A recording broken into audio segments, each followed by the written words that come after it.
Тэрэгэн зэртэй харигдаж зориулсан налуу шатны стандарт гэдэг нь 1 м тутамд 10 м-ийн налуутай байхыг хэлдэг. Гэтэл хувийн байгууллагууд дээгүүр төрийн үйлчилгээний байгууллагад энэ стандартыг дагаж мөрдөх нь тунцсан байдаг талаар тэрэгэн зэртэй иргэд хэлж байлаа.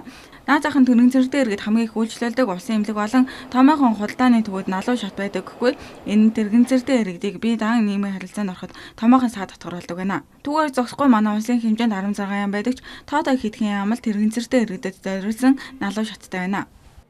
Яамдууд бол ер нь хийгээд эхэлсэн дүүргүүд бас аюул санаачлагтай байгаа. Ер нь яг стандарт нь ямар байх ёстой юм. Одоо жишээлбэл манай дүүргийн гадаа ямар стандарт байвал ямар налуу зам урттай ямар өргөнтэй налуу зам байх вэ гэд биднээс эргэж мэдээлэл авч байгаа ч юм уу тэр юмд байгаа. Бидний харж байгаа бол ер нь хийгдэх шатандаа явж байгаа мэдээллийг авцсан одоо шатандаа явж байгаа хол гэж харж байгаа.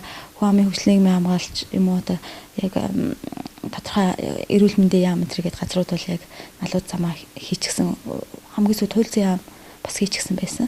Тэгэхээр ингээд яамнууд бол ер нь хийгээд эхэлсэн байна. Налуу шатны стандартыг 2009 онд баталсан ч энэ стандартыг дагаж мөрддөг байгууллагууд тун цөөхөн байгаа юм а.